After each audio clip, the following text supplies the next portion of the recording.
welcome to the third episode of 1 Minute Answers from 1 Minute Economics, the show in which I answer your economics related question in about a minute or so each.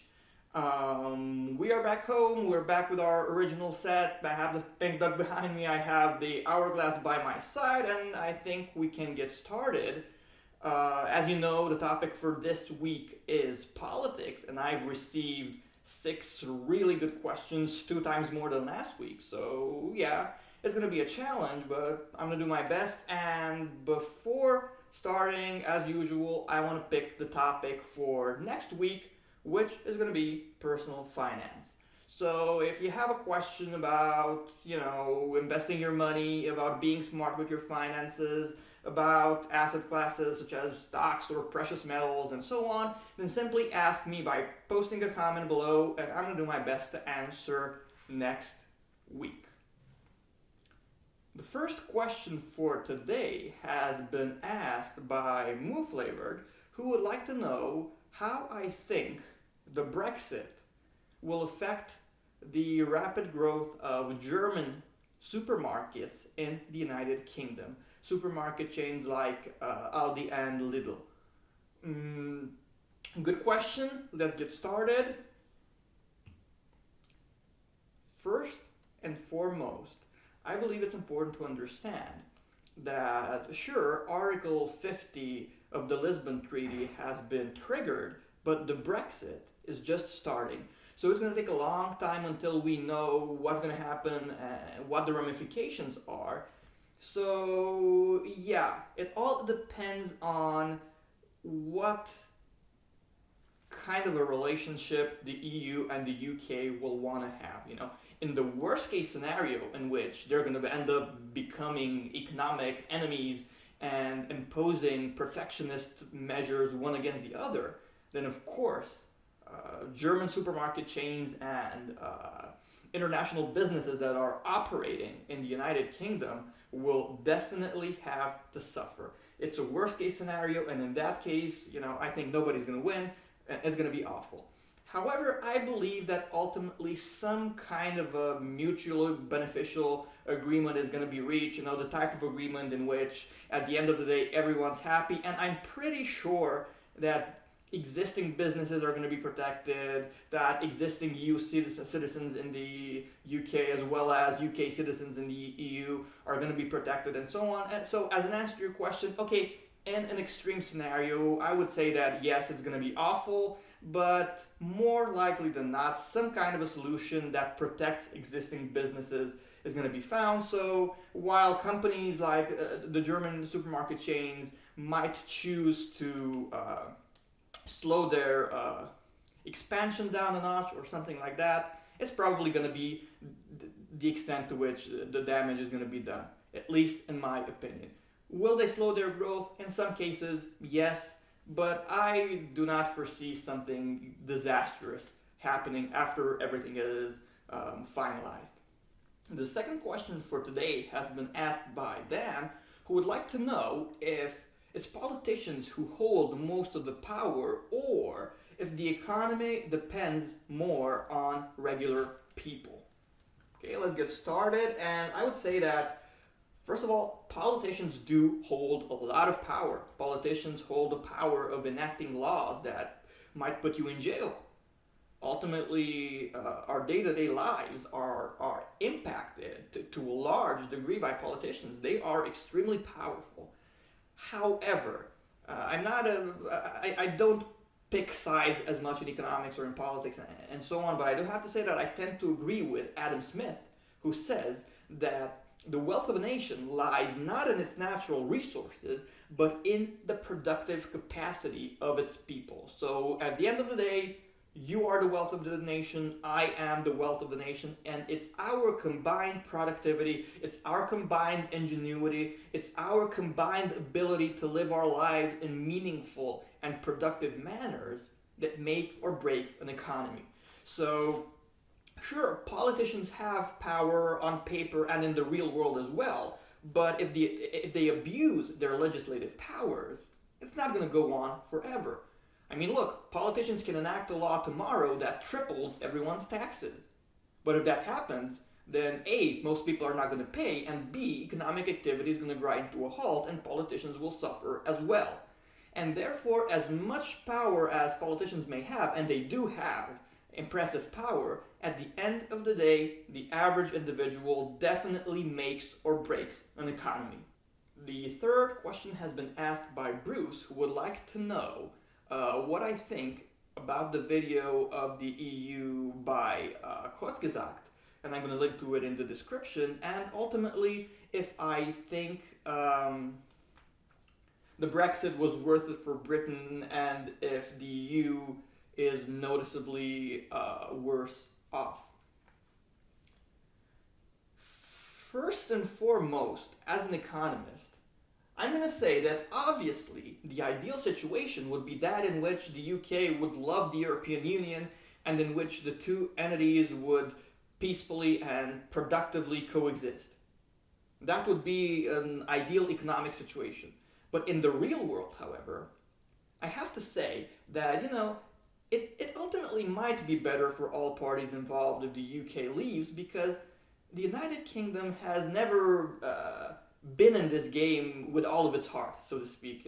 Even at the very beginning of the European Union, when the UK noticed that the initial EU members are doing better and better and it wanted to be a part of the European Union as well, Charles de Gaulle had quite a few objections, and they mostly revolved around the fact that, in his opinion, the United Kingdom would never, be willing to fully become involved in the European Union, and it turns out that it was right.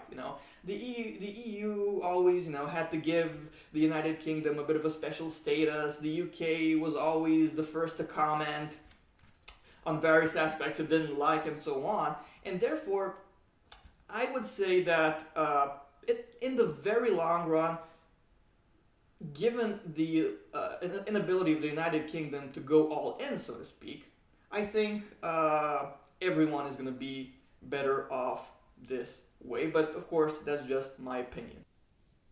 Question number 4 has been asked by Bruce, who believes that the growth of US stocks was largely due to Trump's promise to lower taxes.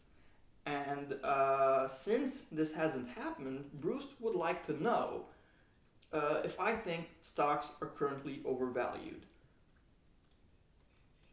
Well, I do think stocks are currently overvalued, but I would say that Trump's promise to lower taxes it has less of an impact than people realize. Because the thing is that for an extended period of time now, US stocks have been in what is called a bull market, a market in which investors are optimistic or even overly optimistic. And what happens in a bull market is that whenever positive news comes, like promised tax cuts or good economic data, then investors get excited and prices go up and everyone's celebrating. And when negative news comes, then people just shrug it off. Like, for example, a lot of economists thought it would be a disaster with stock market crashes all over the place after Trump gets elected, but he got elected and there was a bit of a slump initially, but markets quickly recovered and moved to all-time highs. So this is indicative of a bull market. Good news gets overhyped, bad news gets downplayed. So given the fact that we are definitely in a bull market, and I might add at a stage at which investors are probably overly optimistic and exuberant, I would say that sure, Trump's inability to deliver on his promises might hurt stock prices and so on and so forth, but until the strong bull market uptrend stops, then it's going to keep being like this, with good news being overhyped and bad news being downplayed. For the 5th question, Mike would like to know if I think it's a good idea for the US to enact some kind of guaranteed income laws. This is definitely a politically loaded question, and I would say that if we don't nuke each other to death, then in the distant future, society is probably gonna look much like that, with people having guaranteed incomes, with productivity and prosperity being so high that there's enough to go around for everyone. But that's probably going to happen in the distant future when we might be living in a world of unlimited resources, of perhaps free energy, and so on and so forth. However, in our world, I would say that giving everyone a guaranteed income does more harm than good in a world like ours, which does not have infinite resources. This is because, look, I come from a country which used to live under communism, in which, everyone was given a home, income, a job. It was kind of in the same tune in which the guaranteed income idea is placed. But you know what happened? In the long run, people became lazier. They said, why should I struggle? Why should I bother being the best, progressing, and so on, when I can just let the government take care of me? So I would say that I do agree with giving a guaranteed income to people who are disabled, to people who cannot work, to people who genuinely need help. But giving a guaranteed income to perfectly healthy people who are capable of working creates a bit of a moral hazard situation, and I believe that in our world of scarce resources, that would do more harm than good in the mid to long term. For today's final question, Pavel would like to know if in the post-Brexit environment, in which you have, Scotland and Northern Ireland wanting to break apart from the United Kingdom, if in this environment, Argentina might have the guts to retake Falkland. Now, this is a politically loaded question for sure, and let's just say that the Brexit is going to have tricky implications for the UK for sure. There's already been verbiage from Argentina that, given the current situation, the EU might decide to no longer support the idea of the UK controlling Falkland. So in diplomatical terms, they're kind of saying, we're watching you, wink, wink, so to speak. And I would say that yes, this is going to be another challenge that the UK will be facing in the post-Brexit environment. Because look, for a society, for the United Kingdom in particular, something as dramatic as leaving the European Union is going to have all sorts of consequences. You've mentioned a few of them. Scotland is obviously going to say, hey, we want to be in the EU. Why don't we declare independence from you guys and join the EU? Northern Ireland might do the same. And I do believe the UK will be facing all sorts of threats which weaken it. And due to that weakness, other international players will be tempted to take advantage of the situation. And unfortunately, I believe that Argentina will be one of them. Now, whether or not they succeed, whether or not any of this ends up happening is a different story. It all depends also on how the Brexit will play out.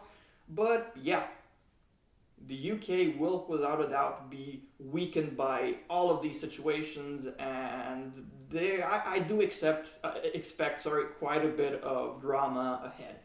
So with that stated, I would like to thank you guys for tuning in to the third episode of 1 Minute Answers from 1 Minute Economics. And remember, the topic for next week is personal finance. So if you have questions about an asset class you thought about investing in, if you have questions about how to be smart with your money, how to manage your money, or anything along those lines, simply ask me by commenting below, and I'm going to do my best to answer it next week. As usual, if you can, be active in the community, like my videos, comment, subscribe to 1 Minute Economics, and if you can, please also head on over to 1minuteeconomics.com, where you can find detailed information about how you can support the channel financially as well. Thanks a lot, guys, and have a great weekend.